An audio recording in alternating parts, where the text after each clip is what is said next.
So what is Science Hack Day? So I know we've sent out a bunch of emails. You've probably read up on it, but in case you haven't, Science Hack Day is it's a weekend event where we all get together in the same physical space to see what we can rapidly prototype with science in 24 consecutive hours. The mission of Science Hack Day is just to get excited and make things with science. Those can be silly things, they can be serious things, it's really up to you. You can work on multiple teams, you can work on one team. We just ask that you at least work with one other person at minimum, but your teams can be any size, and you can float around, or you can just stay focused on one team over the weekend. All is okay. So that's sort of the nature of what happens here, is just getting together and eavesdropping on people and thinking about asking what they're thinking about and sort of just ideating. Really, we're asking you just to prototype things in whatever fidelity you can. That can be software, hardware, cardboard, wetware, bioware, what have you. It doesn't matter. It can be a mime. We've had miming hacks before. All sorts of things. So really all we ask is that you just prototype something to whatever level you can, and that prototype ideally is not a PowerPoint presentation.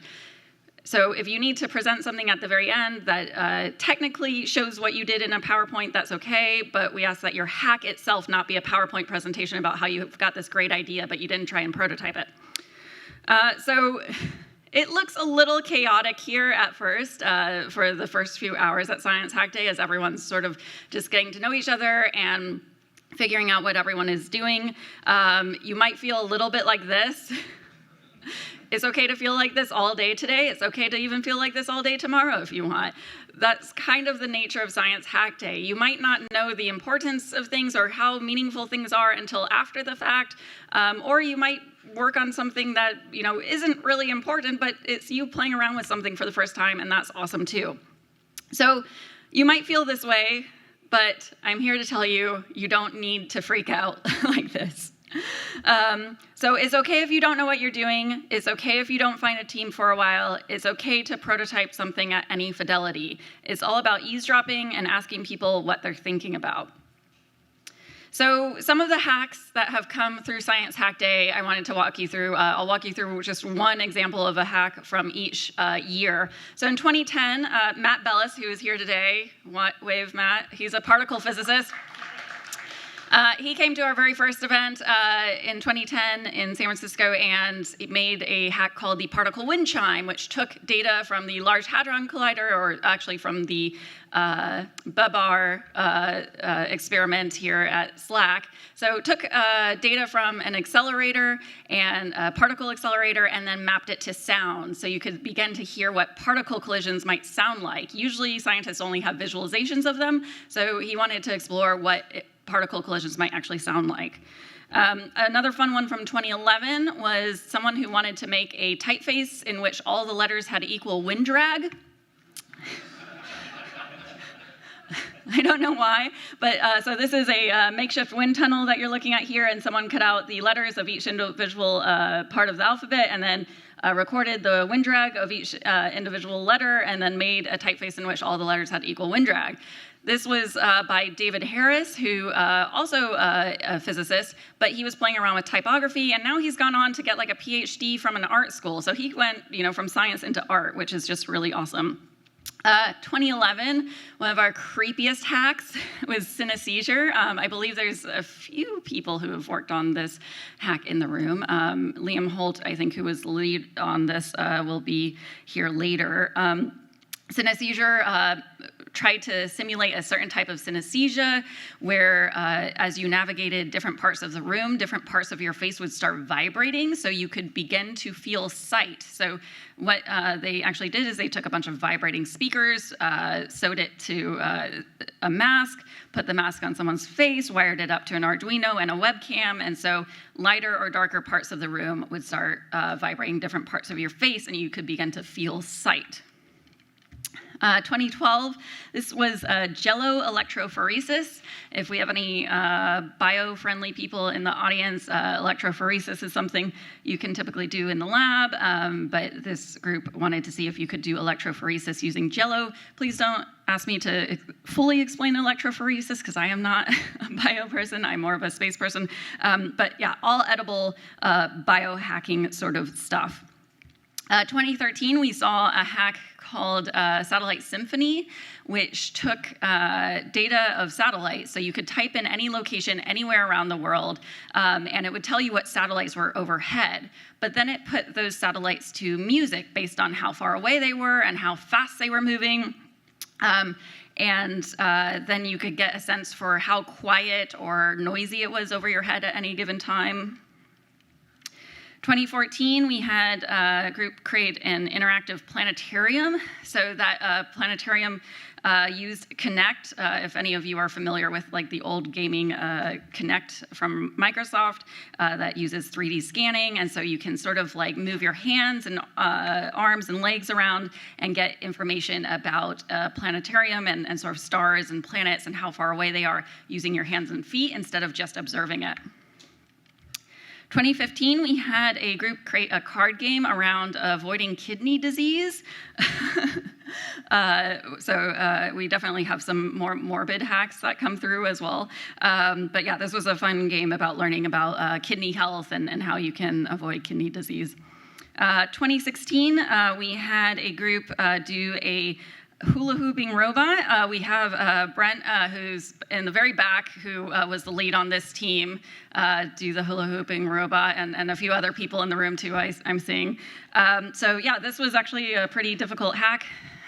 One thing I didn't mention is that, you know, a lot of these hacks are just whatever people can find over a weekend. So if you realize you need some weird metal bars and something that sort of looks like a skirt or something, I don't know, you feel free to go out to a hardware store or a shop and get what you need and come back and make it.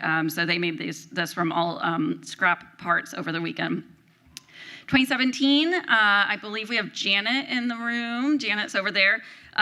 Janet and team made a hack around a more scientific tarot game. So that was really fun to see come to life. 2018, so Jill, who's also in the audience here, made a Arduino-based xylophone, so kind of like a autonomous xylophone that would play different sounds. That was really cool. I wasn't here to actually see that because the second day of Science Hack Day last year, I went to Antarctica, so I was here, and then I flew on a plane and missed the second day of 2018 because I was in Antarctica. So I had a very good excuse to miss it. With every Science Hack Day, we always try and take a photo of the crowd at the beginning and end, and Matt has some extra photos that he wants to walk us through. So I'm going to let Matt take over here a little bit while we pose for a photo. All right. Okay, everyone. So since this is the 10th San Francisco Science Hack Day, we'd like to just make it a little bit more complicated than just a before and an after photo. So I'd like to ask everyone who can to stand up right now. And I'm going to take all your photo. Then we're going to do a thing. All right. Everyone wave. Oh, there's a lot of you. Let me just check. All good. All right, now stay standing. If this is your first Science Hack Day, sit down now. All right, and everybody wave. Who's standing? If you have been to 2 Science Hack Days, stay standing. Wow. Sorry. Yes. 2 San Francisco Science Hack Days. All right, wave. If you've been to 3, sit down now. Stay.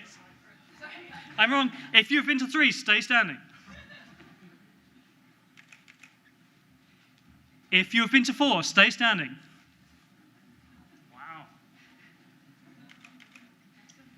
If you've been to 5 San Francisco Science Hack Days, stay standing. And wave. If you've been to 6 San Francisco Science Hack Days, stay standing.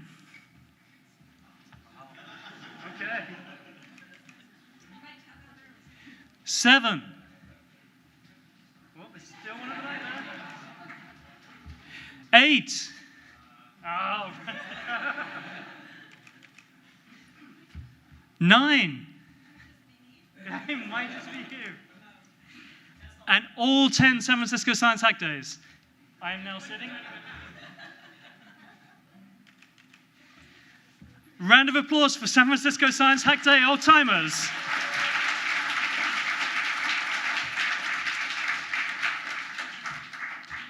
Okay, it's awesome just to see like where everyone drops off and not. So awesome to have so many alumni here, and so awesome to have so many first timers here too. I promise this will be just as awesome as for all the new comers as it is for the alumni. So with that, I wanted to introduce the organizers of Science Hack Day San Francisco. These are your organizers. Get to know their faces and their names if you can, but if you can't remember their names or faces, you can just go into the Slack channel in the SF Slack channel and type @help, and it'll ping all of us. So if there's ever a problem or you just have something where no one really seems to know the answer, feel free to ping an organizer in the Science Hack Day Slack channel. Also, you'll see a bunch of people with these volunteer shirts. They look somewhat like that blurry image there. Lots of those volunteers are here to help, so you can always ask them any questions you have if you run into them, and if they don't know, they can ping us. Also, you might notice there's GitHub security. Again, if there's anything more serious or you can't find anyone and you really need to talk to someone about anything, GitHub security is stationed at both of the doors, so you can contact them also if you have an issue. So it's important to check your attendee handout. It has information about the lightning talks that are coming up soon, and a lot of other information just about the layout of the venue, and also how to get onto the Slack channel if you haven't already. It's also got your Wi-Fi details in there. It has an abbreviated schedule. So some notable things in our schedule is that tonight at 10 p.m. We're going to have a telescope up on the roof and a musical performance by our own June, who will be doing a ukulele performance.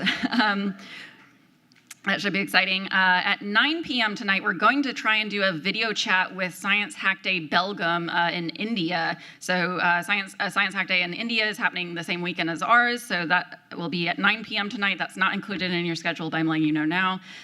Tomorrow at 12:30, we'll be having a live video feed from the ocean in Antarctica, which is cool. And then also, you're all welcome to sleep over or stay up as late as you want. If you're under 18, we just ask that you leave by 11 p.m.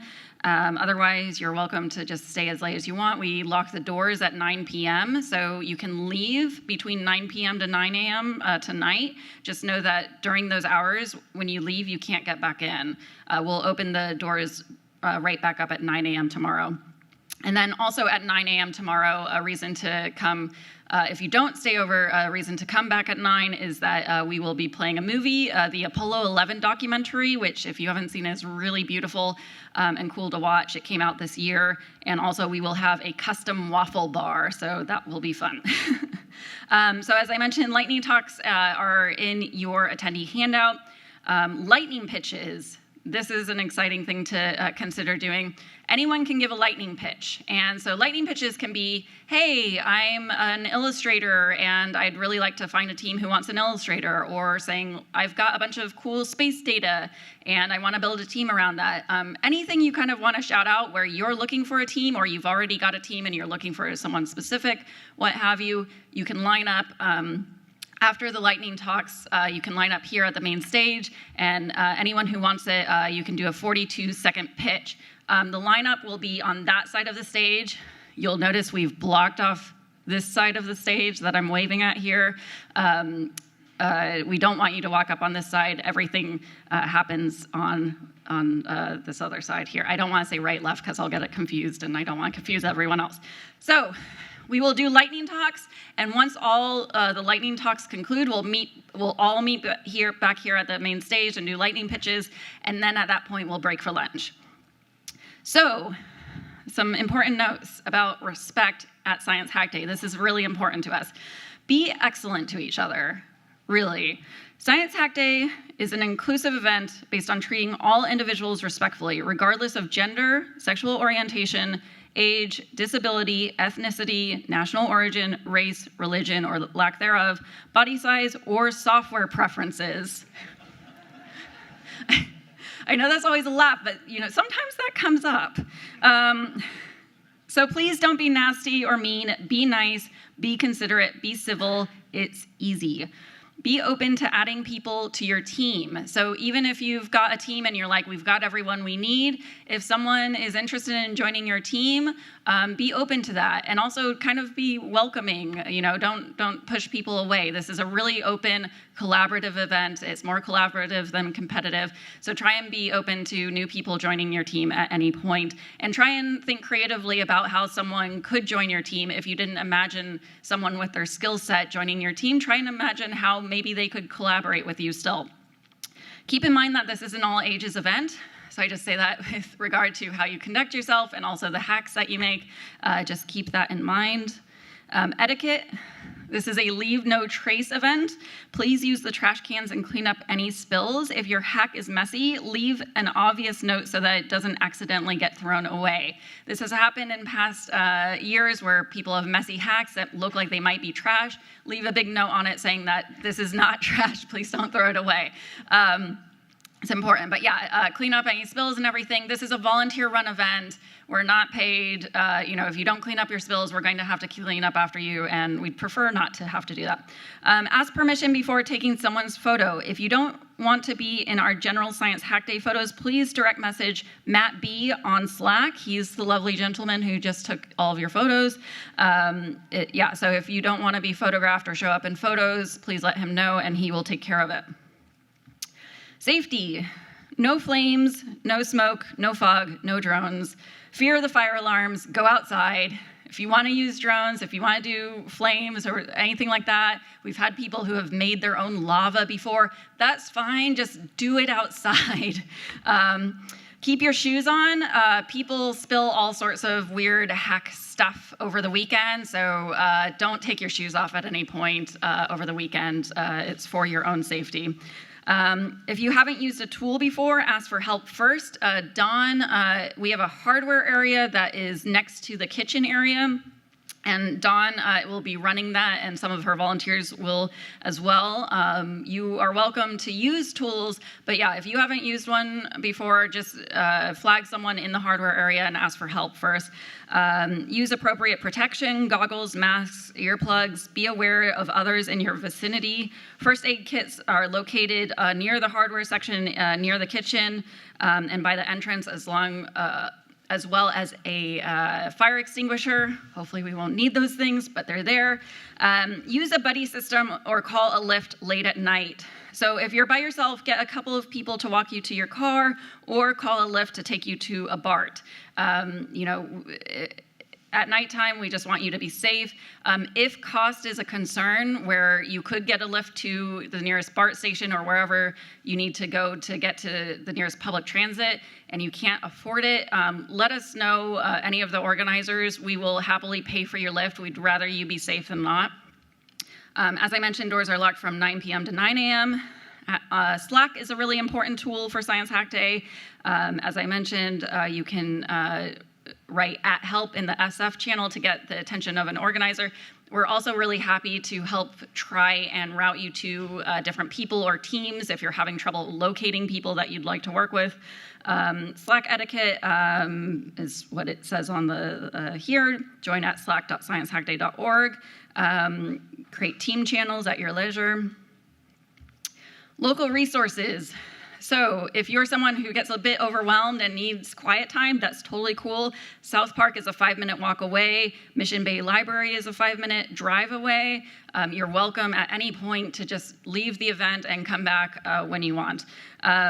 If you don't have the hardware or electronics you need, there's Cole Hardware on 4th Street, or more selection at Discount Builders. Electronics, there's Central Computers. Craft supplies, there's Blick Art Materials on New Montgomery Street. If you need to, take a photo of this slide now. I'll just wait like, I'll give you 30 seconds to pull out your phones in case you want this information, because we don't really have it somewhere else easy to get.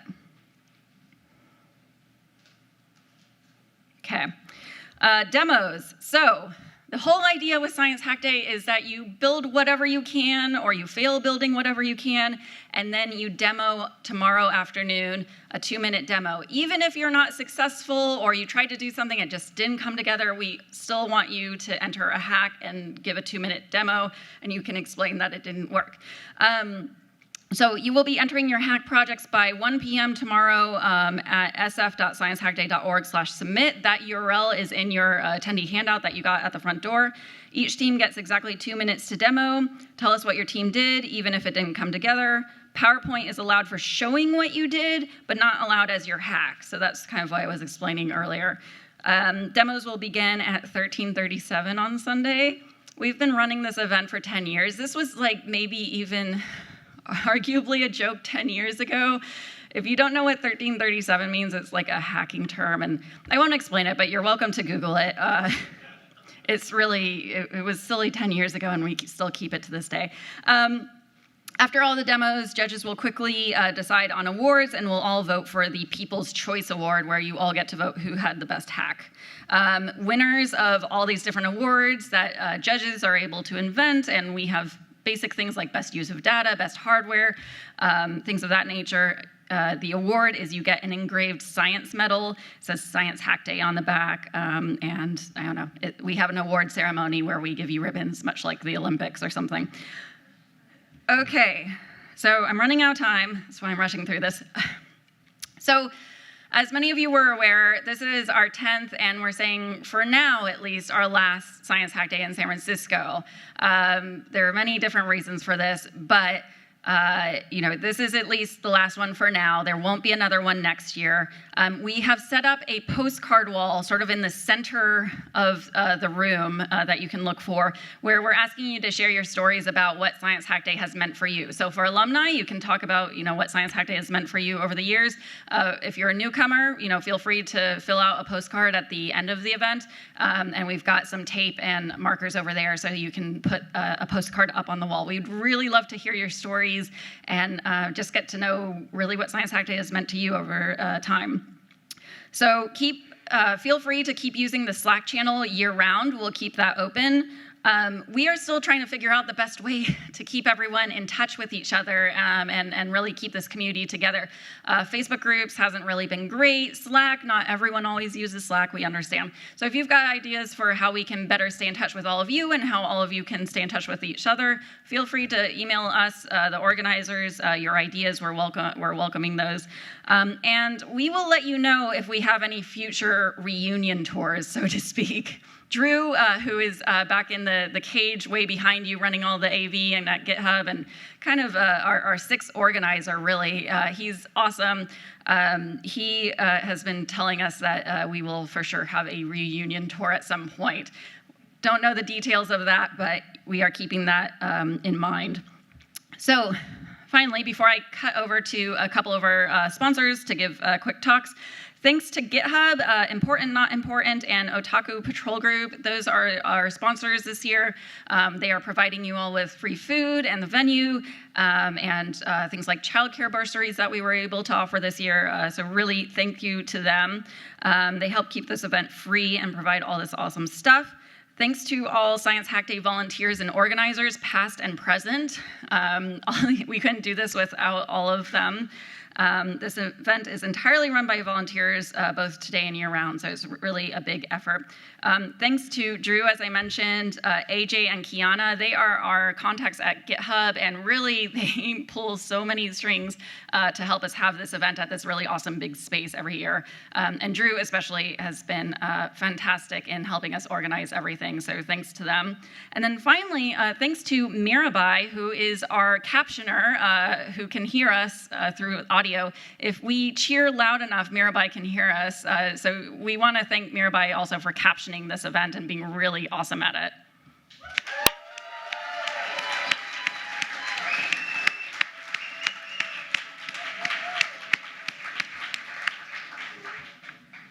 Thank you, Mirabai.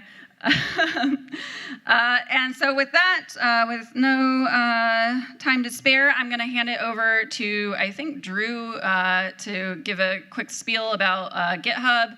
And then after Drew, we will have Quinn talk about important, not important. And then I'm going to get back up here and say where we go from there. So we are getting close to lightning talks.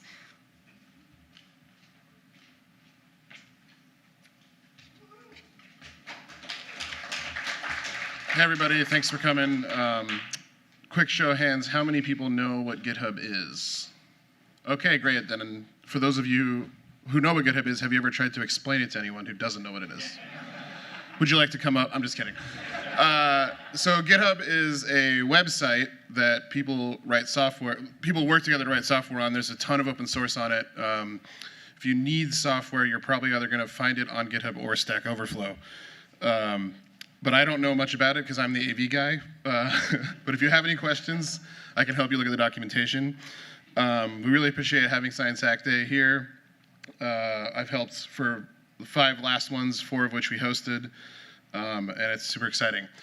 As the AV guy, what I can offer you is if you need any cables, cameras, GoPros, anything like that, anything weird that you might need, ask me about it because I might have it. I can't promise anything, but I probably do. And if you have any questions about GitHub, hit me up. Also, if you're a student, there's a really awesome deal where you can sign up and get a bunch of free stuff. So if you have an educational email address, you should check that out. That's it. All right, if Quinn could come up.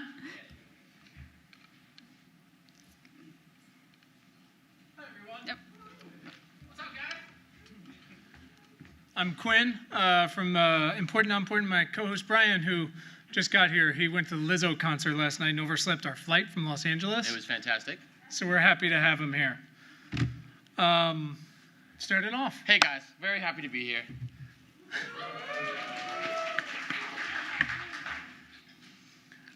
Yeah, so my name is Quinn Emmett. We're the host of the Important Not Important podcast. We've also got a little newsletter thing on the side. Yeah, and we've had really, really fantastic guests, including Ariel, and a whole bunch of other scientists and astronauts and doctors, a reverend even. Engineers, Congress, humans, half of which will give the boot here soon. But quick backstory on us. So my day job is I'm a screenwriter in Los Angeles, and I write mostly science fiction stuff. And so I try to keep up with the latest in science and technology and medicine and space, mostly because I'm a nerd who can never cut it as a nerd, but also to inform my own writing and my ideas and my world building, and to be able to jump A to C in that to things that are relatable that people can understand. About 2 years ago, I discovered that I was seeing a lot of news that other people weren't seeing, really, really good stuff and really, really not so good stuff. And that is mostly because people were getting their news from things like Facebook, which turns out was not such a great idea. There's a lot of Ninja Cat videos. Right, and Ninja Cat videos are still great. But it turns out that otherwise getting your news from it was not so helpful. So I started this little newsletter on the side intended for friends and family. Hey, here's the 5 to 10 like most impactful things you missed this week, the things that shouldn't just be bouncing in and out of the news. So I sent it to him, and it was great. And as most side gigs go, it pretty much exploded, which was fun. And that's where I came in. He wrote me in to be his co-host. That's for the right. podcast. Yeah. So a friend said, "Hey, you guys should start a podcast," and I was like, "Yes, I have 12 jobs and 3 children. I should definitely start a podcast as well. I'm going to need a co-host." So met this guy in improv comedy, God, like 10 years ago now. Yeah. I don't know, something like that. And the podcast is awesome. It's a little more evergreen. We don't focus on like a weekly wrap-up. We do like one specific topic a day, and we are A week. A week, sorry. Thank God. there's No, one not a week. day. No. We are 2 white dudes, we understand, but 70% of our guests are women, and 50% of our guests are people of color, and that the podcast is a one-a-week great conversation about. Yeah, evergreen things that are affecting everybody today or in the next 10 years. So we talk about climate change, but it's not just climate change, even though that affects everything. That's only about 30% of it. It's clean energy and cancer news and space research and biotechnology and antibiotics and environmental justice and and all kinds of stuff like that. Yeah, and then we bring on somebody who's really smart, much smarter than us, like Ariel, and all of our other guests are too. People who use like 10% of their brain to talk to us. Yeah, and they correct all of our incorrect assumptions. Yep. Sorry. No, it's fine. You do this every day. Yeah. The key is we work towards action steps that everybody can take to fight the good fight, because it's really not fun to listen to people talk about climate change for an hour and then they hang up the podcast and you're still texting in your car and you're sad because they just talked about climate change.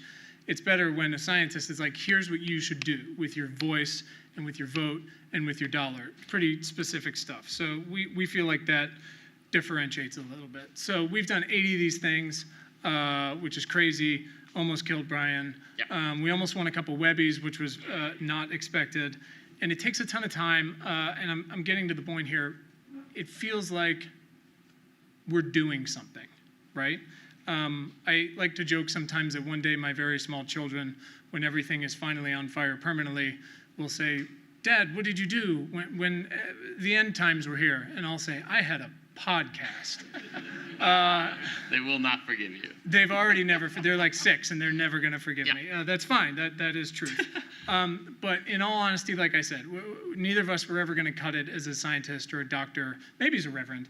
But it feels like we're doing something. It feels like you're doing something with your own 2 hands, right? Because there's this big debate online about, especially with climate stuff and clean energy, do we take individual actions or do those not matter because we need this big systemic action?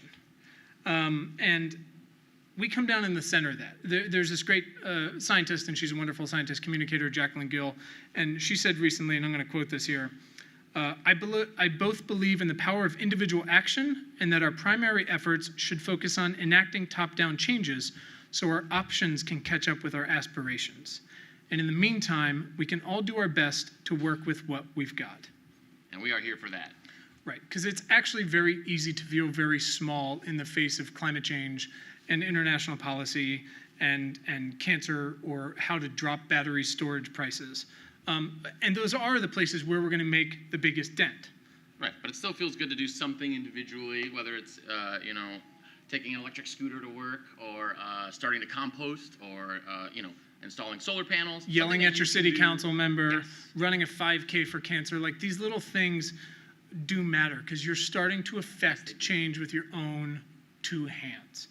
And we're chimps, right? And we're social animals and we take cues from one another. That's Facebook's entire business model, but we can also use it for good, right? We can inspire the folks around us to get their hands dirty too on good things. We can make things. We can break things. We can make signs and machines and medicines, and you can march with your feet, and you can use whatever your skills might be to make a difference.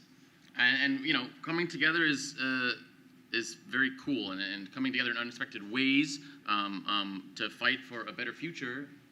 That sounds pretty good to me. Yeah. So our tagline, official one, still officially reads, the conversations most vital to our survival as a species. And that's on the stickers on your chair.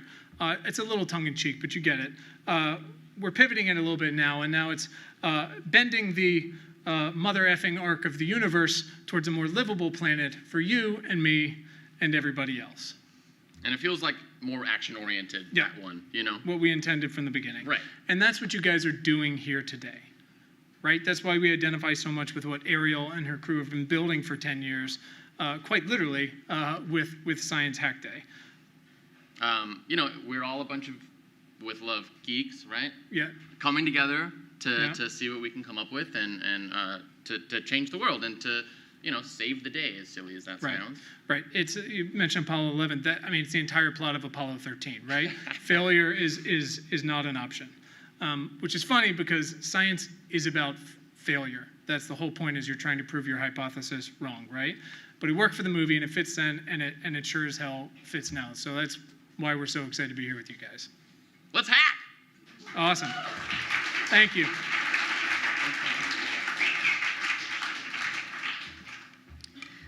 All right, with that, so it's just about 10:35 right now. At 10:45, so in 10 minutes, lightning talks are going to begin. As I said, there are lightning talks scheduled on the handout that you got at the front door.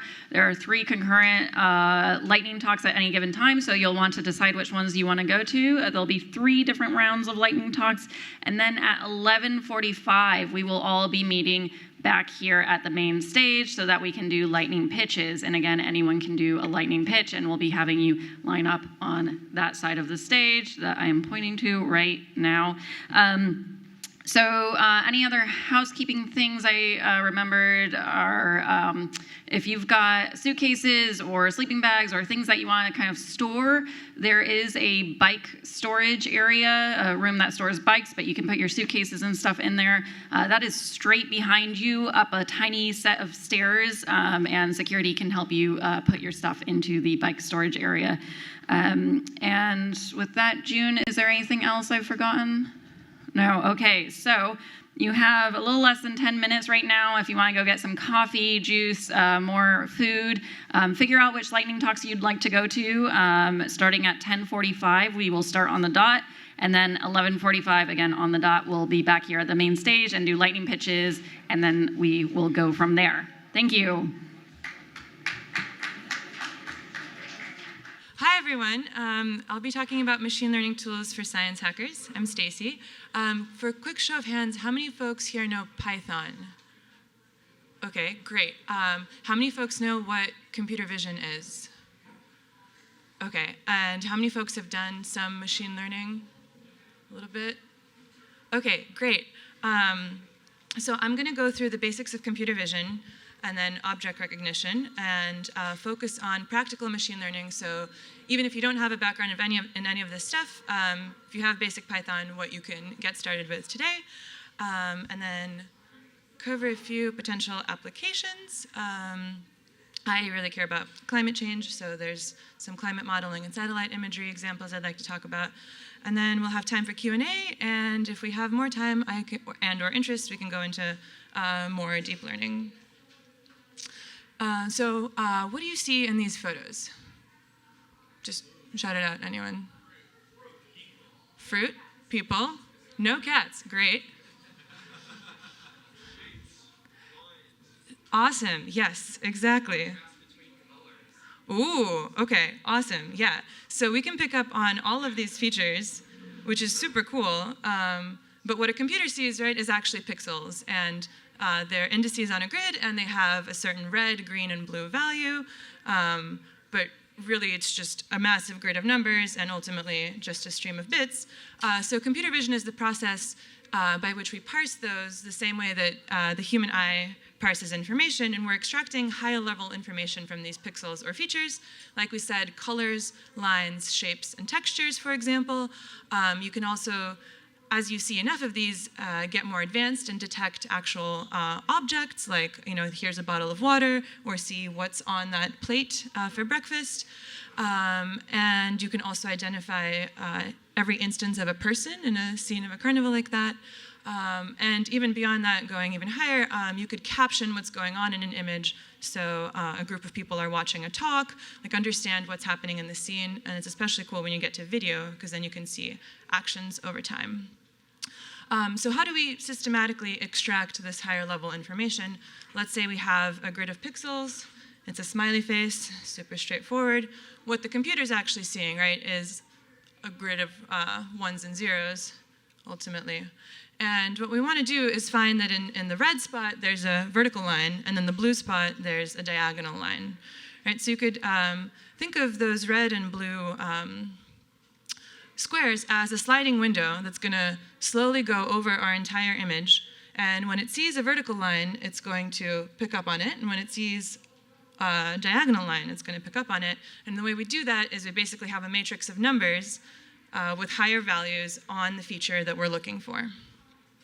If you move that same box with a vertical to a space that doesn't have a vertical line, then there's not going to be that much signal. Same with the blue over here. And you can generalize that to detecting different kinds of features. So here we have lots of examples of a feature weight where the white part is going to have zeros and the black part's going to have ones, or just higher weights. And when you apply them to different parts of an image, where that weighting lines up with the content of the image, you can pick up on, the person's silhouette, that this person's leg is in that particular spot, whereas you can see in the diagonally tilted one, that the leg is angled. And you can start to understand what's going on in an image that way.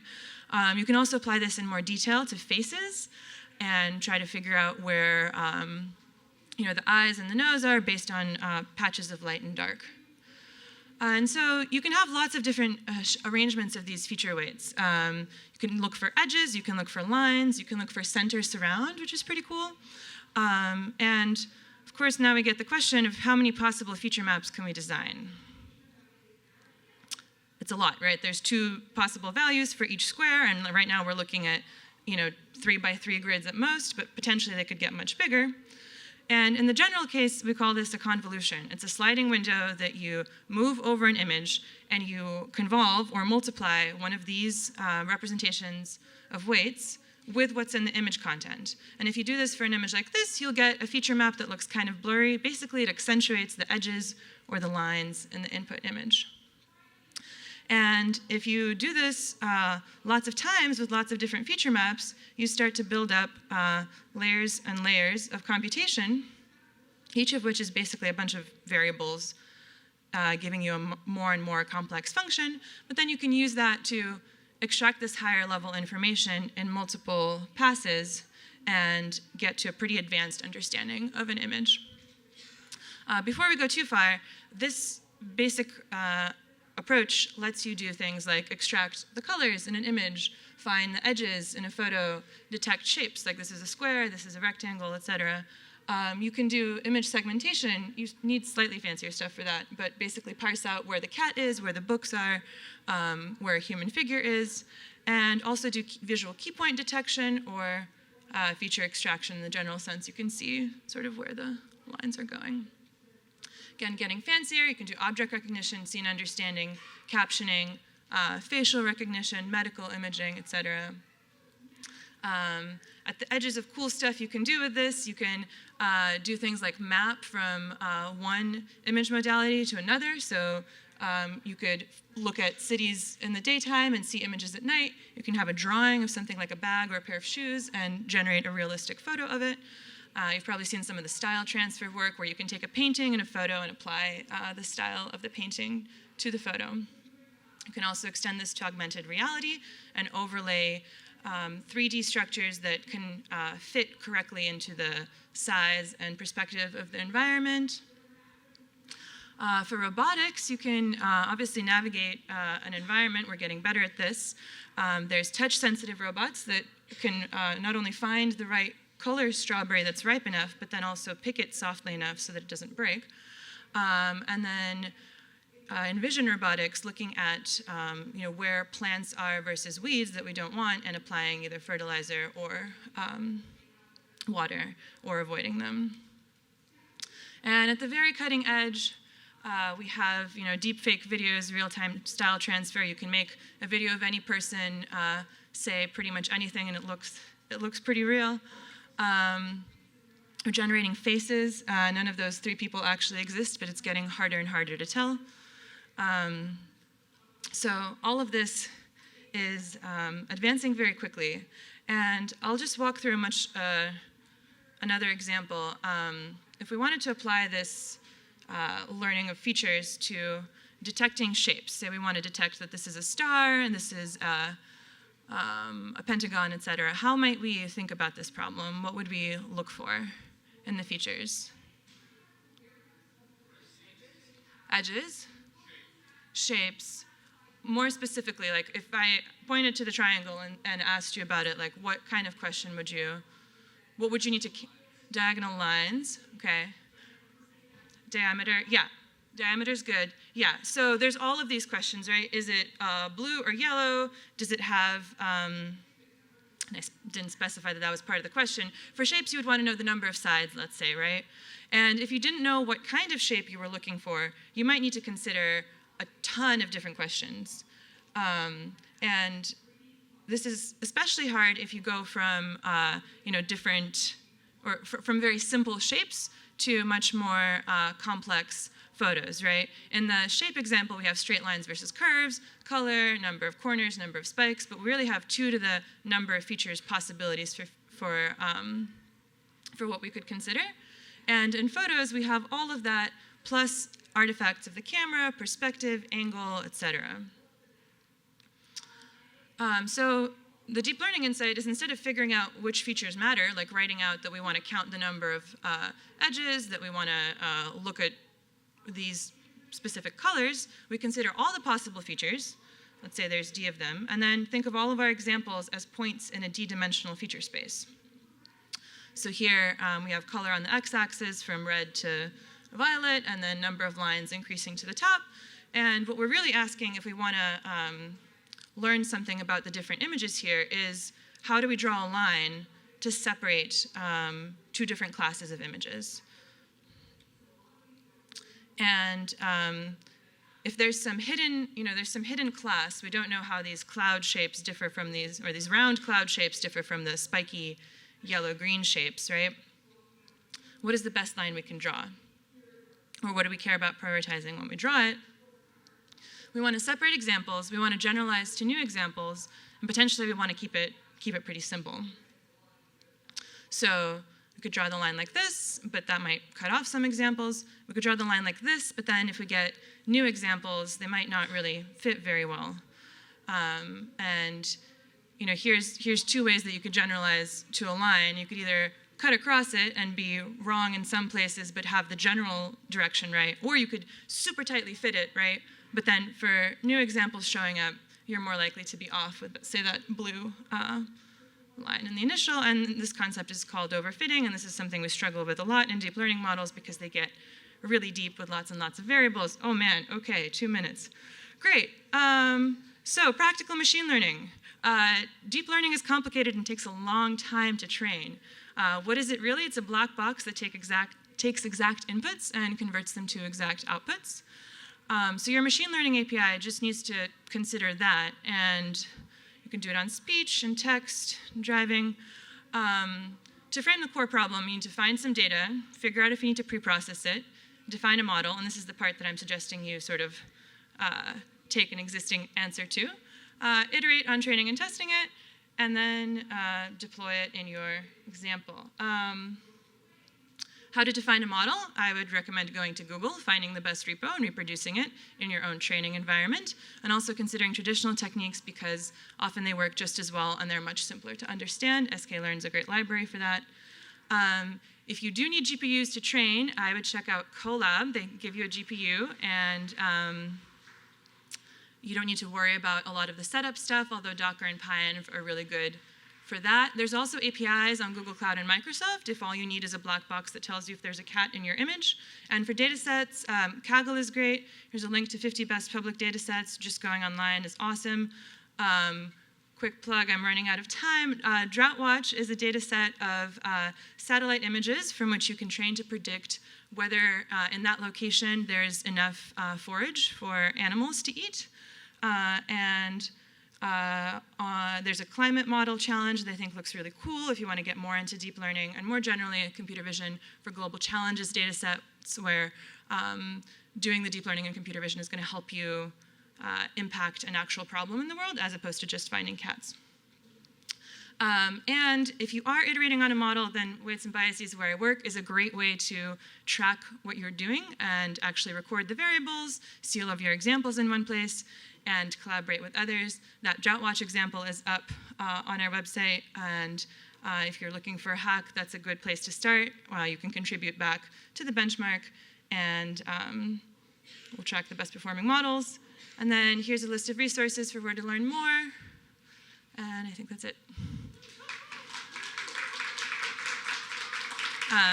Yeah, and I'll be around, so if you have specific questions about how to set stuff up, come find me and I'll be on Slack. Hello. Hi. My name is Samira, and I'm going to talk about how to make microfluidic devices here at Science Hack Day. I'm going to give you a brief review of what microfluidics is and what has been going on and what we want to do today, hopefully. So microfluidic devices are devices that allow you to manipulate fluids at very, very small scale. And by small, I mean anything that's below 1 millimeter. And this is a great, great platform to do all sorts of biological applications, like cell manipulation, all sorts of fluids that you want to really push into different wells or valves in very, very small places. And this is something that, like all many, many good things that we have, it started in military with DARPA, and it also came out of the chip industry. So the common applications are mixing fluids, separating fluids, making droplets, and the most common thing that many of you actually have at your home is an inkjet printer.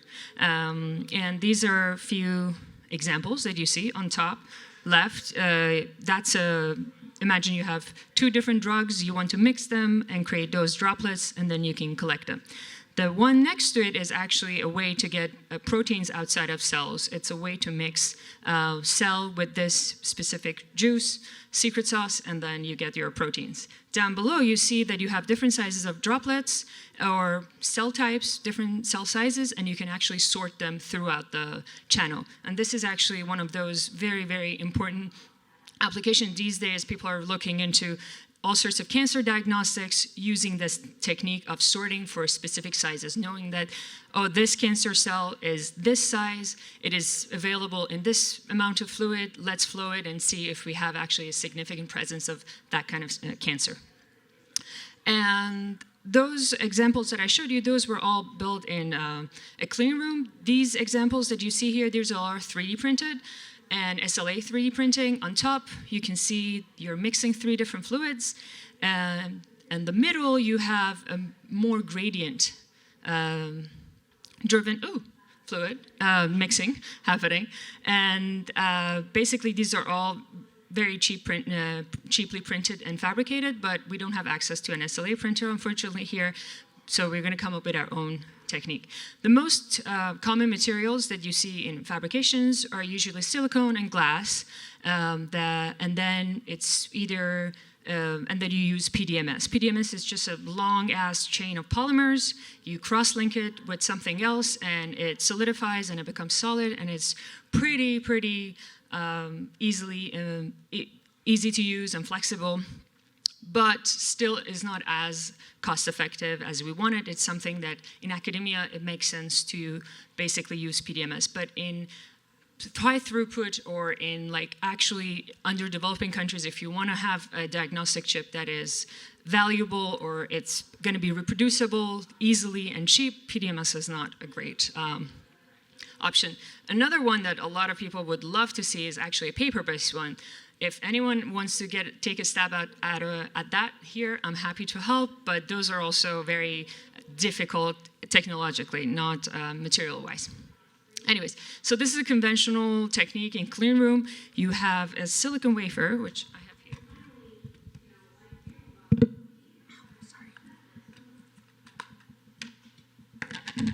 So this is how the normal stuff is made in clean room. So you have a silicon wafer, you put photoresist on top of it, you spin it, and you get it to the height that you want.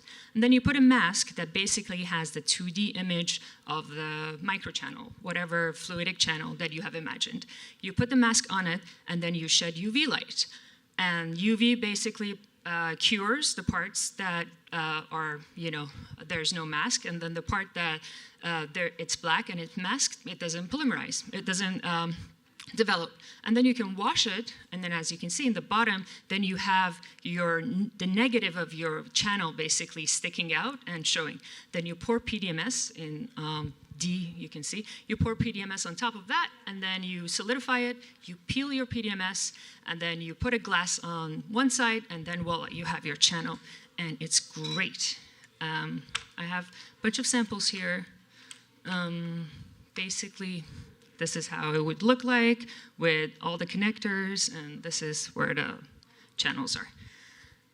But this is very cumbersome. This is almost like baking.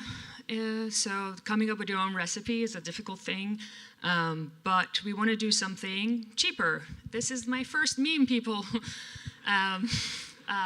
my life will be divided into before I made memes and after I made memes. Anyways, so this is basically, seriously, this is the thing that everyone is looking after. How do we make a cheap platform that you can take to any place in the world, and you can take very small sample of fluids, and you would be able to do diagnostics, therapeutics, and also if you're in pharmaceutical, if you have a pharmaceutical interest, then you really want a cheap way of developing your new drugs. And this will be a great platform for that. So how do we fabricate outside? If you actually have features that are above 200 micron, 300 micron, I really recommend to come up with a way that is outside of clean room, because you really don't need anything that fancy. And then you just have to make sure that the environment that you work in is clean enough. And then think about, okay, what is the application that I want? How should you design? These are the things that I basically say. If today you want to build something, just ask these 3 questions from yourself. What is the application? And so how should your channels look like? And what is the physics of fluid around it? Like kind of hand wavy. I'm happy to help with that too. What is that? And then are you going to work with materials and what that, let's say, biological materials, and what kind of compatibility they need? Will they die if you make it out of this material that you're imagining right now? Or is it available? How cheap it is out there? Like, could you make like 100 of these like in an hour? So just think about those kinds of questions as you're going with your project today.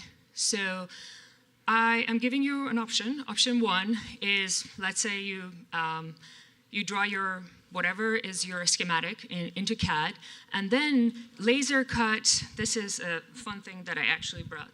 And then let's laser cut your actual fluidic channel in this double-sided tape. It's a 3M double-sided tape. We put this on a sheet of acrylic, and then we have another sheet of acrylic that basically has your inlets and outlets, and then you screw them in, and you basically make something like this. And you have the tubes, and then you push your fluids with your syringes. We have everything here today, so if anyone wants to try or even play around with these things, please come see me out there, and then I will show you. And make sure to high-five whoever helped you. And the second option that we have is actually, instead of using that tape and laser cutting your channel, you can make a 3D printed mold. You know how I showed you we have these wafers, and then we pour PDMS on this and we peel it? Instead of having this expensive thing, you could actually 3D print your channel, the negative of it. We have a 3D printer, isn't that true? Yeah, see Dawn for that. We have a 3D printer. We can 3D print the negative of your channel, and then I have PDMS. I can show you how to mix the PDMS and pour it on top of that, and then the rest is pretty much the same. There's going to be a little bit of problem with the bonding, but we can get creative. I'll show you all the ways that we can do with all the glues and ways that we have here. And here is option 3, is like you forget about what I told you, and then you come up with your own way, and I'm so very happy to think through this. And this is a book that I really love. It's called Principles of Microfluidics, written by an amazing fluid dynamicist, Viktor Shkolnikov. Yay, Russians, they know math. And it's really good. It's the book that I wish existed like 10 years ago, but he just wrote it, and I'm actually going to write a review about it. So if you actually are curious about the theory, go read this. It's really good. It's heavy on math, but it's also qualitatively really well explained.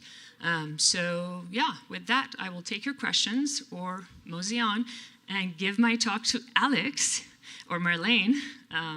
She is going to talk about actually pneumatics. So if you actually want to control your fluids or your air with something like an Arduino or some air compressor things, pumps that Alex has, talk to her. She also will give you a demo today, and those will be a good addition to any microfluidic platform that you design or make. So with that, thank you. Bye.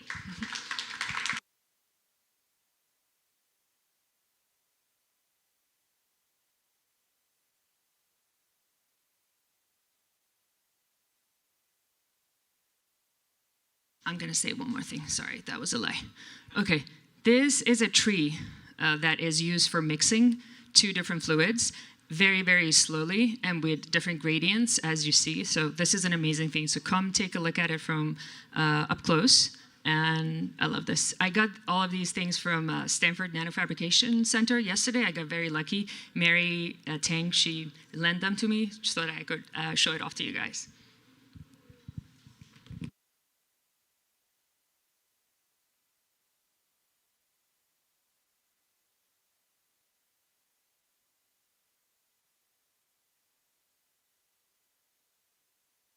Is it? Frame of things? Favorite thing? Well, I brought actually food coloring, so if people want to make like a rainbow or whatever, they're happy. I'm happy to help them do it. Yeah, and I don't have a favorite thing to mix, actually. PDMS is actually a pain in the ass to mix, so, oh, I shouldn't say that. And yeah, maybe sugar? Any questions? Yes?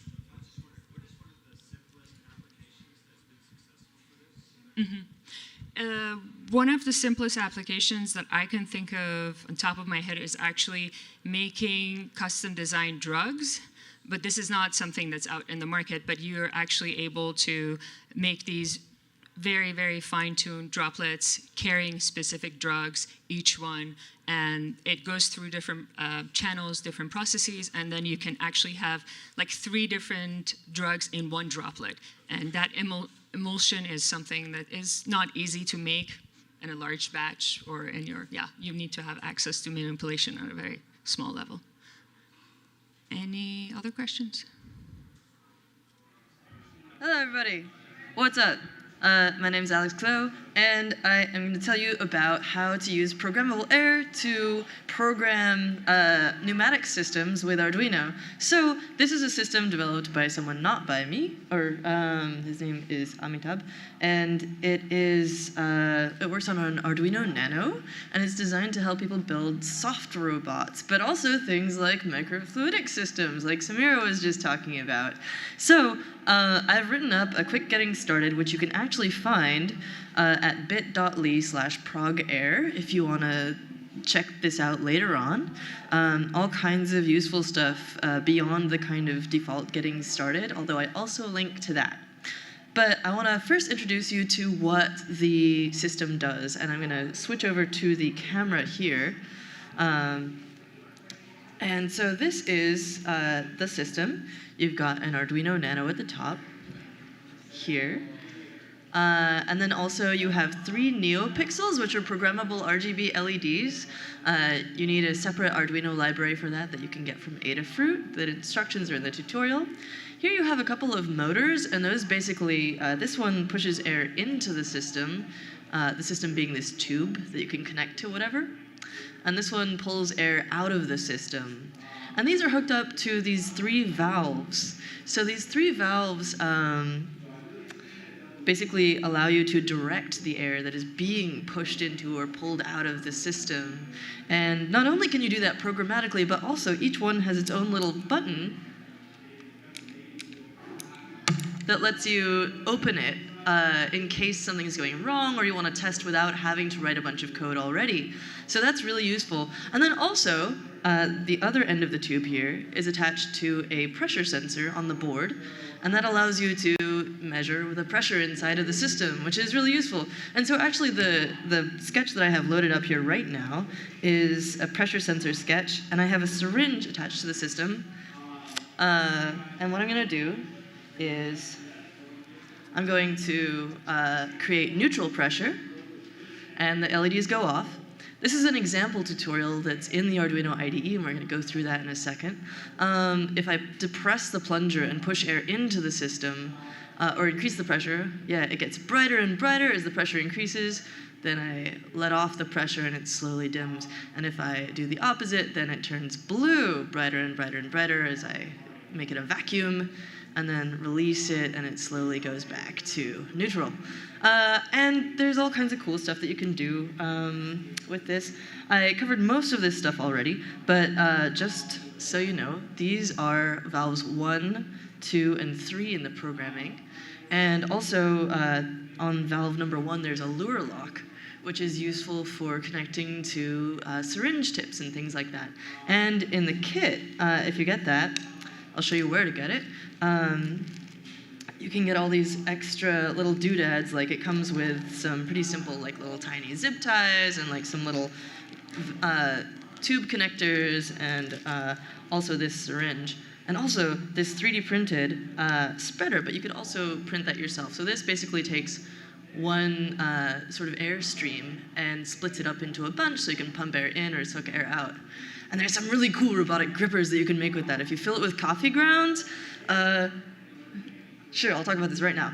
If you fill the balloon with coffee grounds and then you have neutral pressure in the system, then you can like press it on top of a pen or something and it'll sort of conform to that shape, right? Well, when you pull the air out of the system and make a vacuum, all the coffee grounds suck together and solidify around the object so you can create a universal gripper and then you can like pick it up and write with the pen or whatever. It's so cool. Yeah. So if we go back to the screen, we can look at the actual programming. So when you're first getting started, you'll need to install the library for Arduino from GitHub. And I have a chart on how the motors and pumps interact to push air into and pull air out of the system. The library has these commands, blow, vent, quick vent, and suck, to help control that flow, and it doesn't include a diagram, so I created a handy chart.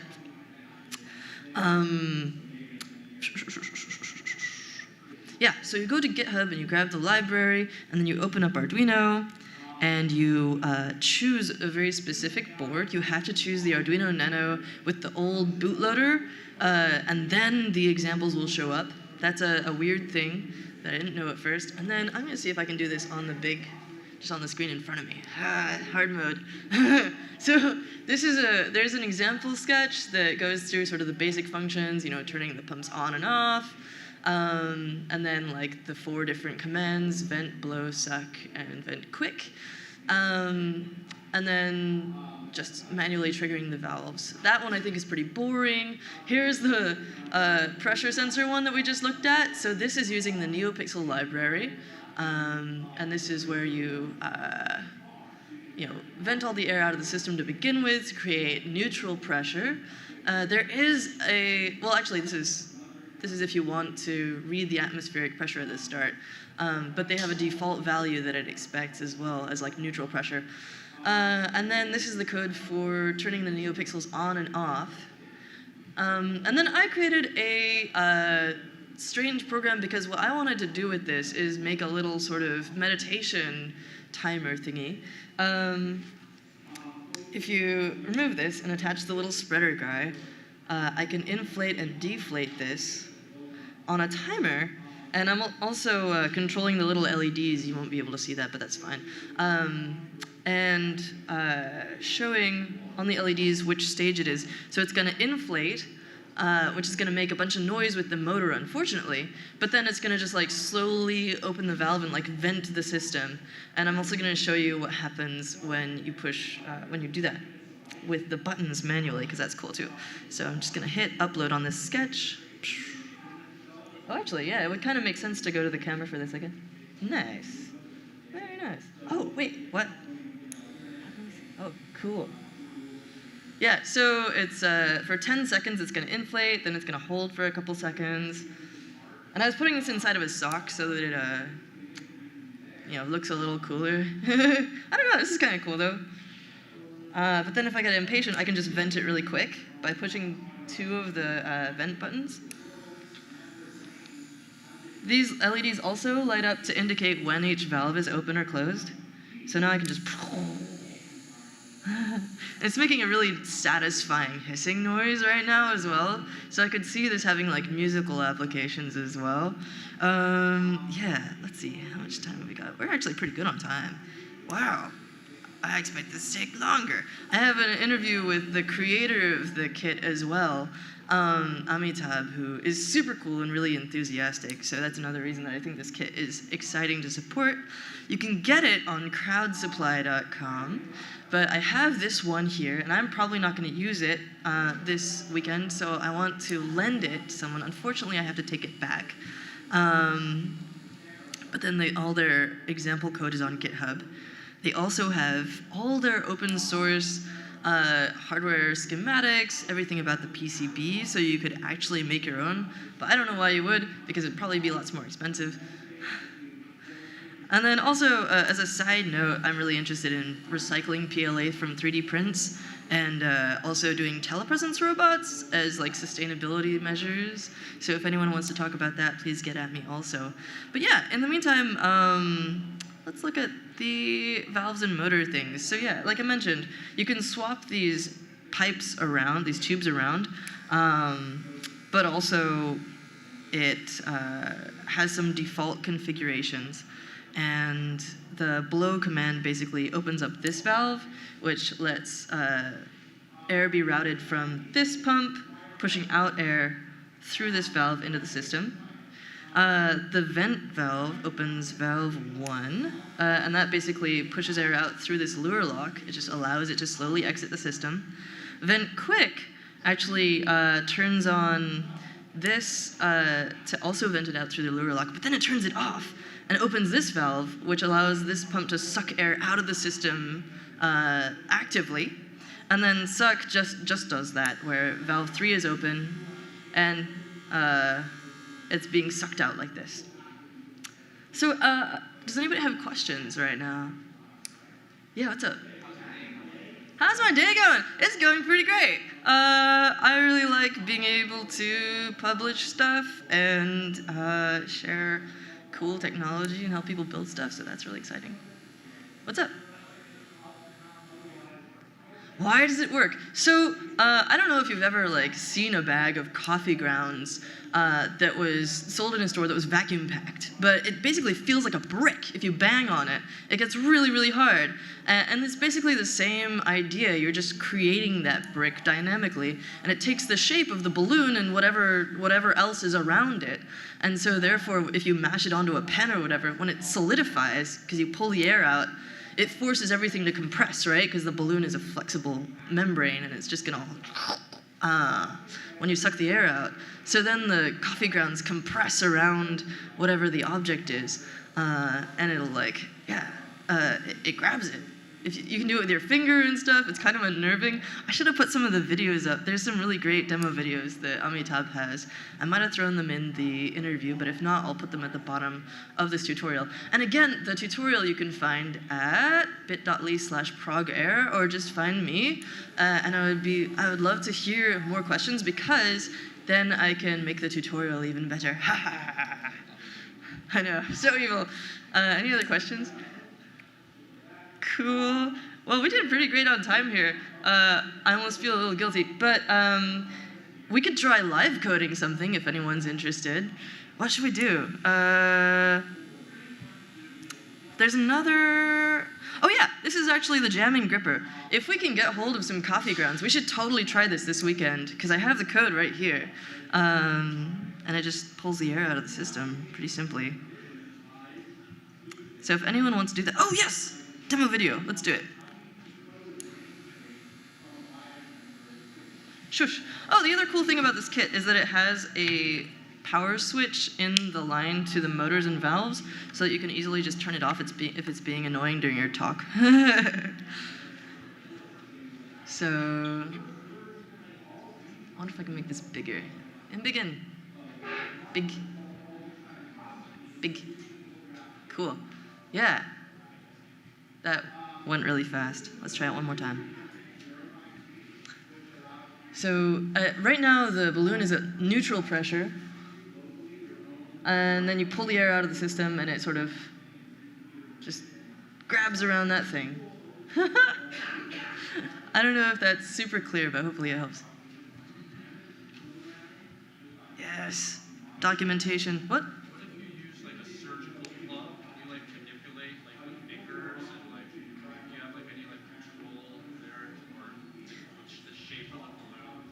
So you wouldn't be able to control the shape of the balloon like that because it would basically just like shrink down into a smaller glove shape.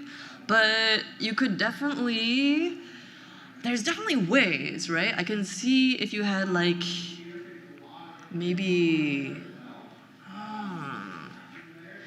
we should look at some of the soft robot demos, not Greenland, what are we doing? Because they have some, 2 minutes, baller, this is perfect. Okay, we're gonna look at soft robots because they're really cool. If you print a silicone or create a silicone object, this is not it, sorry. You can inflate and deflate chambers inside of a flexible silicone object in order to create movement. So if you had chambers inside of the glove, you could theoretically do that. Sadly, I can't find a video of that right now, but there's a bunch of really cool ones. Crap. I wish let's sync up after this, and we can look at the silicone robots, because they're really amazing. So yeah, soft robots, pneumatics, all kinds of other cool stuff you can build with this. Microfluidic systems, and I like robots the best, but you can also do like meditation devices and whatnot. Thank you so much. I appreciate everyone here. Thank you for coming. Thank you to the organizers, and thank you to Mirabai for being awesome.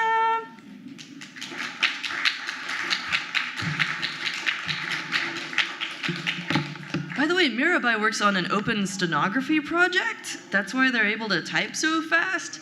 They do such cool stuff, and you should look up their blog about it, because I did, and it's great to nerd out on. While everyone's getting set up, I'm going to answer a few questions I got in the interim. To be clear, Science Hack Day is going to be continuing globally. So we're taking a pause in San Francisco, but Science Hack Day is continuing in all cities globally. If you know of anyone, or you are anyone who lives in a different city and you'd like to organize a Science Hack Day in your city, just go to sciencehackday.org. There are open instructions there for how to create your own Science Hack Day, and I am always available and happy to help advise you on how to get that going. Other questions I got during the lightning talks were about where you can set up. You can set up anywhere you like across the ground floor here. You can take over parts of the place that you're sitting in now. You can take over couches, whatever is comfortable to you. The main stage area at 9 p.m. will be converted into a sleepover zone. So just know that if you do set up in the area that you're sitting in right now, that we'll just kindly ask you to move at 9. Teams, as I mentioned, you can form teams with as many people as you want. You can be on multiple teams, you can be on one team, and you don't really have to formalize it until tomorrow afternoon when we ask you to enter your hacks and your teams. All of us in lab coats are the organizers, and we are happy to help with anything else. Other things that came up were, please try to be environmentally aware, reuse cups when possible. The lightning pitches that we are about to begin, as mentioned, everyone gets 42 seconds. Anyone who wants to pitch, you don't have to, but if you'd like to, go ahead and begin lining up next to where Rahman is standing. Rahman, if you can just wave at everyone. So just start a line up to him. We have a handy 42-second counter right here. At the end, I will briefly explain where we're all going to be going from here. In the meantime, we'll do all these pitches. And to everyone who is giving a pitch, very important, if you can repeat your pitch in the SF Slack channel, just what you said briefly and who you are, that would be appreciated, because there's going to be a lot of names and a lot of faces, and it's hard for everyone to keep track. Everyone wants to try and find you, so once you give your pitch, go on your phone or your laptop and re-enter sort of the main idea of your pitch into the Slack channel so people can find you. So, Rahman, are we ready? Drew, are we ready? Yeah. And so this 42-second counter hopefully has some sort of alarm that will sound, or Drew will yell at you, or one of us will. I've got a big bell right here, so I'll just use that if no sound goes off. Drew, do we have a sound, or should I use the bell? We have a sound. Okay. So we are very strict about this because a lot of people here. It's going to take time. And an important aspect too is that when you are done giving your pitch, you walk off from the same place you walked on. So everyone goes on and off same side of the stage. So with that, we're going to kick off with Simon Willison giving us our first lightning pitch. Let's go. I found out recently that 23andMe have a CSV export of your genome. So I have exported my genome in CSV and turned it into a SQL database. And now I've got a SQL database of my genetic code, and I want to run queries against it. So if there are any geneticists in the audience, please help me figure out questions I can ask of my own genome. I will do the SQL. I just need you to help me figure out, I don't know, if I've got red hair, or you're the geneticist, right? I've got no idea what I'm looking for. But yeah, please help me run SQL queries against my genome. Thank you.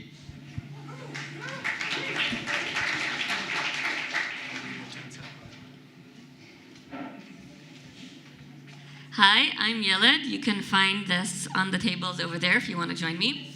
800 million people downloaded Pokemon Go and went out into the streets to catch these imaginary creatures. What if we could build a game for these 800 million people that would actually save the planet from global warming? So I'm trying to build a game called Carbon Zero that is based on real science of how much we can actually absorb carbon if we start planting trees or algae in our cities and environments. Whoever wants to join me, I know nothing about plants, but I'm pretty good with game design. Please come find me.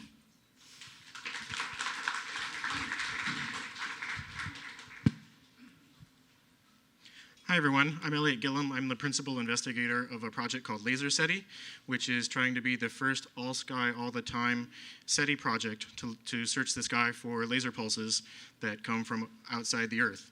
We also have some cool meteor science we think we can do with the instrument. We just deployed the first instrument, and I wrote down a list of things that I thought people could help me with, from data analysis to writing code to building a website.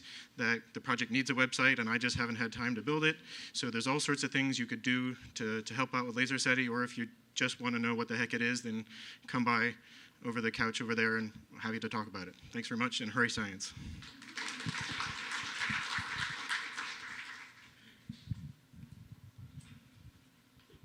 Hi, I'm Lily. And so when you think of costumes for Halloween, how many of you think of a balloon costume? So that's exactly what we'll be exploring in the back over there. Just look for the balloons. We're going to make it out of normal balloons that you find at a party store. And so we'll see what turns out. And also, since the balloon is going to be quite big tomorrow, it has to be taken home by someone. So I'm offering a contest that if you write down good for one balloon animal, I'll give you a token, and also the best design would take home the costume.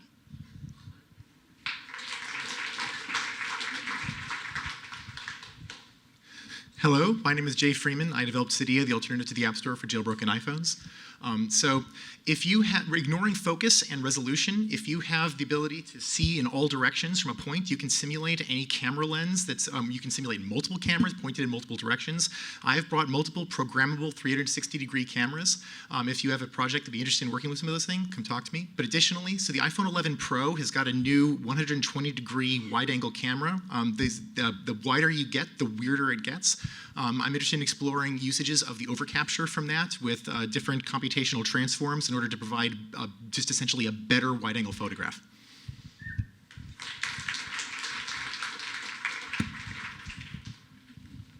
Hey, I'm Janet. I'm a philosopher of science.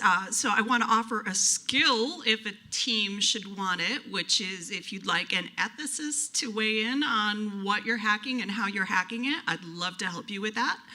I also have a project I'm interested in figuring out with a team, which is taking a box that is sealed. What kind of information can we get about what's inside the box without opening it?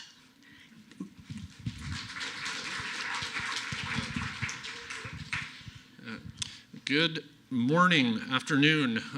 I am here to show y'all a optic that has the novel property of embedding 4 receivers in the optic, and I'll show y'all a demo on my hand of how it redirects light. This can be used as a solar collector, a telescope, LED emitter as a luminaire reflector, and here's the demo.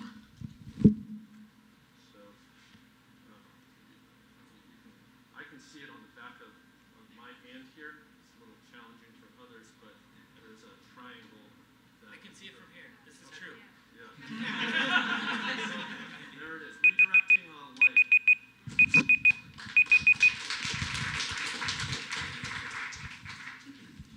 Hi, I'm Tim. I'm a nerd. And to steal a line from earlier, I want to think about thinking and think about going from A to C. And so if you think of normally kind of you take any type of test, memory or in class, that's your A, and your C is you get your results. But we could also take some readings, because it's 2019, of all our neurons and try and get under the hood and figure out what's going on. And maybe with a simple memory test or 60 digits of pi or something, we can try and figure out what really helps people remember things, and then make some art on top of it to show them or help them contemplate what they're thinking about, so that they can take the test again, and then we have a better C than the first time. Thanks. Hey, so I'm reading a prepared statement from Ben Ward, who will be here tomorrow. BFF.FM is San Francisco's very own multi-award-winning community radio station, broadcasting live shows from just across town in the Mission neighborhood. We've been streaming music shows from an amazing, diverse series of local DJs since 2013. And for Science Hack Day, we're really excited to share with you a set of live data APIs and a large historical record of music that we've played on the station over these past years. We have RSS podcast feeds for all our broadcasts, iCalendar feeds for our show schedules, and a CSV dump of our track playback database dating back years. Hit developer.bff.fm for details, and Ben Ward, the technical director of BFF.fm, will be here tomorrow to help out too.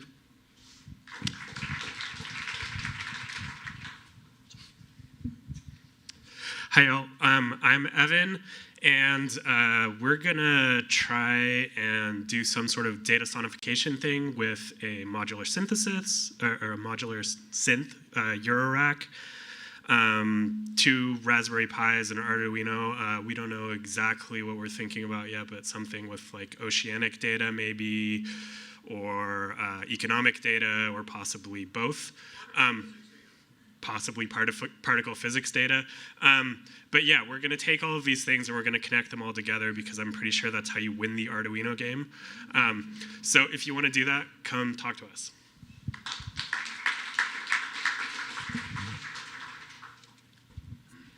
Hi, I am Jordan Gray, and I do something called Dian Qigong, which is a moving meditation. It looks like Tai Chi or something like that. So I'm interested in the scientific exploration of this. The World Health Organization has just put TCM on the map for a lot of doctors, so I'm interested in studying this and seeing how it works, if it works. So scientific questions welcome. You do a bunch of funny poses. If people have a Kinect or 3D scanner or motion capture, all those would be good for exploring this.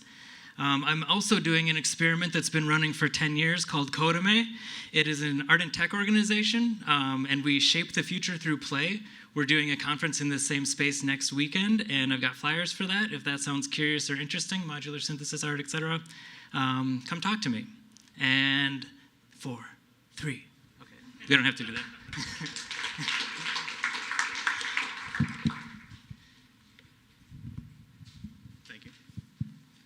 Hi, I'm Thomas. My job is I do robots for NASA, I do software for them, and that's pretty much it. My side project is that I like to build video games.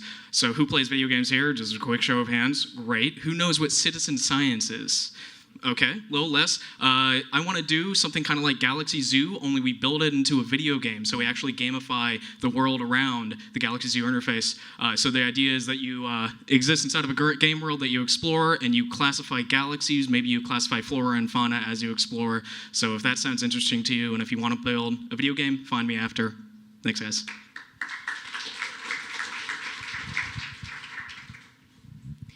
Hi, I'm Shania. I'm one of the many who is tired of having pollen allergies and having to take anti-allergens every day. So I want to create a nose filter that may sit right under my nostrils, that is invisible and discreet, but is able to filter out pollens and dust efficiently, maybe using activated charcoal or something. Thanks.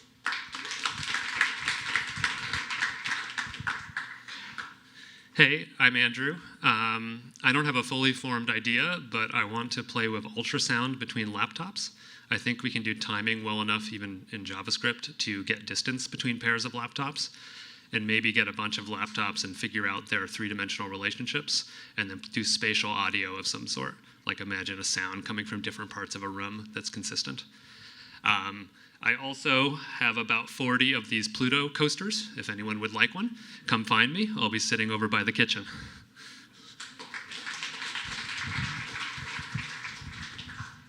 Hi, my name is Gordon, and spatial sound actually is very interesting to me. But first, an offer. I brought a Prusa printer with a pretty fat nozzle, so it prints quick. If you need anything printed, I can help you CAD it up and print it very, very quick. So come find me. My proposal for today is to do spatial sound mapping. So I want to visualize three-dimensional patterns of sound in space. You might have heard the ear-piercing tone earlier. That was my little instrument. And so we're going to make an array of microphones that can be triggered in synchrony with a sound source reference microphone, and so we'll sweep it through space after building a number of preamps, and then have addressable LEDs that color space with the phase of each microphone detected of a sound source. So that's all.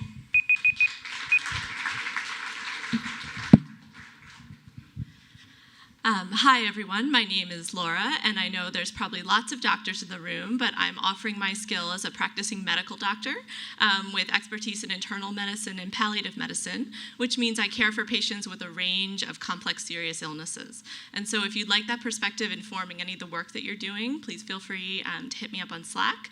I also am a knitter, and so if anybody is curious with playing with something like large-scale knitting, knitting with wire, knitting to represent interesting concepts, please also hit me up for that. Thanks very much.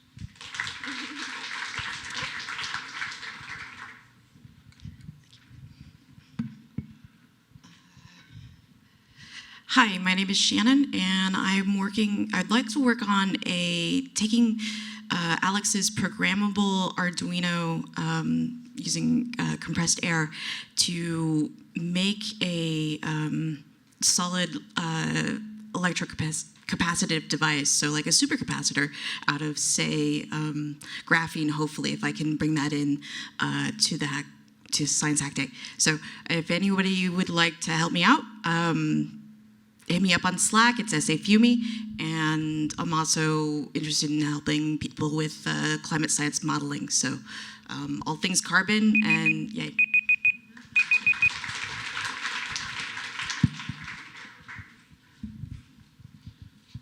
Hi, I'm Kate. I want to make composite materials out of recycled plastics. So I'm a material scientist. If you have an idea of what you would actually like to make, I would love to work with you. You don't need any specific background or like scientific skills to work on this. We're going to just play with melting recycled plastics and see what we can make out of them. I also have an idea for a protein bread that would have like 1/4 of your daily protein per slice of bread. I'm not going to be actively working on that, but I can coach you if you would like to take that one on.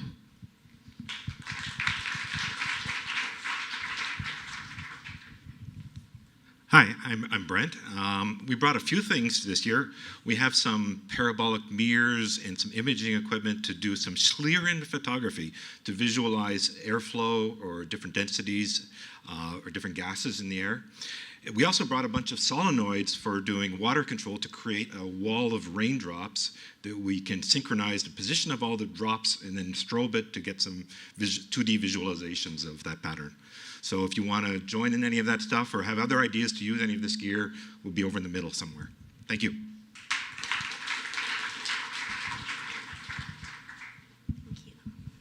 Hi, my name is Jane, and have you ever fallen in love with someone but don't have the courage to tell them? What if neuroscience can help you? So I want to build an app or a website that can take your emotional data and detect either you like someone or not, and you can signal them. So if you are a neuroscientist or data analysis that know how to get those data to work, so please help me. Thank you.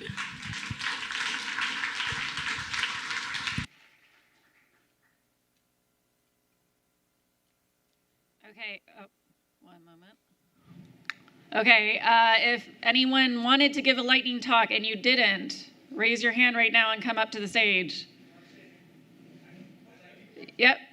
What? All right. If you can head over to Ramon. You can't cast it because you've only got 42 seconds, but you can talk about it. Get the mic from Ramon. Okay, I'm gonna go to the middle. So this is an Oculus Quest, and what's really great about the Oculus Quest is it has a WebVR browser, WebVR capable browser in it. And so what I did was I led a project in 2018, the Neurotech Salon events in San Francisco, where we brought EEG into WebVR, but I didn't own the EEG device, so I couldn't really bring it with me to demo. So I took what I learned in that year, and I said, okay, now I'm going to do a second app that's going to be a WebVR magazine, because I'm also a journalist with Silicon Valley Global News. And so what it does is you put on the headset, you go to the web page, and you see a movie that is the article. So we serve it over a link. It's 3D, it's life-size. We can also I've also recorded 2 volumetric videos that are going to be in the magazine soon. So am I running out of time? So it'll be launched soon at Silicon Valley Global News. We're creating articles. It's a software company. We're creating WebXR websites. What? What's your project for this weekend? Oh, my project for this weekend. Oh, okay. So, just say your name. my name is Micah Bloomberg. Okay. And 5 minutes doesn't need it. thank you very much. All right, anyone else who didn't give a lightning pitch who wants to?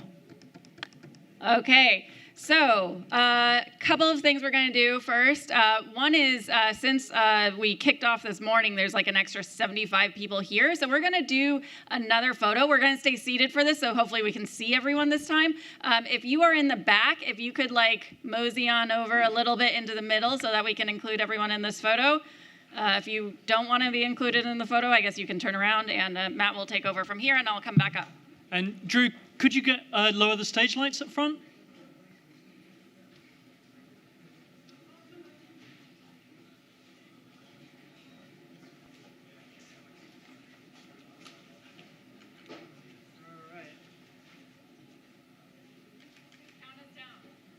Okay, just testing.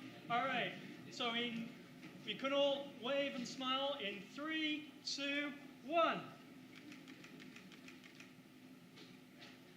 You look beautiful.